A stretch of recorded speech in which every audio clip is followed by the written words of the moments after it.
আসসালামু আলাইকুম বন্ধুরা, আজকে আরও একটা নতুন রেসিপি নিয়ে হাজির হয়েছি। আজকের রেসিপিটি হচ্ছে কুলফি আইসক্রিম। কিভাবে খুব সহজে অল্প সময়ে বাসায় তৈরি করতে পারেন এই কুলফি আইসক্রিম।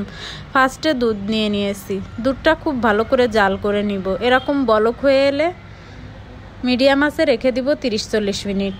কুলফি আইসক্রিম বানিয়ে রাখলে ছোট থেকে বড় সবাই অনেক পছন্দ করবে। গরমের ভিতর যদি এরকম একটা আইসক্রিম খাওয়া যায় তাহলে কেমন হয় বলুন তো। তাই দেরি না করে আপনারাও বানিয়ে ফেলুন এই আইসক্রিম। ভালো করে জাল দিয়ে নেওয়ার পর এখানে আমি ক্যারামেল তৈরি করার জন্য চিনি নিয়ে নিয়েছি। এতে সামান্য একটু পানি দিব, দিয়ে নাড়তে থাকবো। আইসক্রিম বানানোর সময় সবসময় আপনারা ক্যারামেল ব্যবহার করবেন, ফ্লেভারটা অনেক ভালো আসবে। এরকম আস্তে আস্তে নাড়তে থাকবো কালার চেঞ্জ হয়ে আসা পর্যন্ত। দেখুন কতটা সুন্দর হয়েছে কালারটা।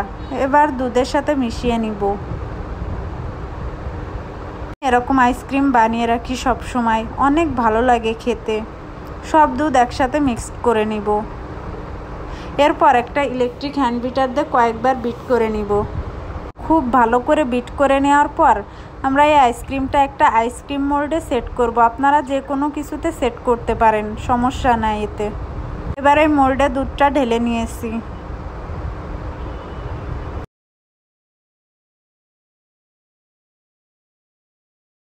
আইসক্রিম সবগুলো ঢালা হয়ে গিয়েছে। এবার এর উপর কাজু বাদাম, কাঠবাদাম কুচি করে নিয়েছি। এটা অপশনাল, ভালো লাগলে দিবেন, না লাগলে না দিবেন। আইসক্রিম সেট হওয়ার পর এর উপর ঢাকনা দিয়ে ঢেকে দিব। 10-12 ঘন্টা পর ফিরে এলাম। দেখুন কতটা সুন্দর আর লোভনীয় হয়েছে। যদি আমার এই ভিডিওটা ভালো লাগে চ্যানেলটা সাবস্ক্রাইব করবেন। ফেসবুক থেকে যারা দেখছেন তারা অবশ্যই ফলো দিয়ে আমার পাশে থাকবেন। আল্লাহ হাফেজ।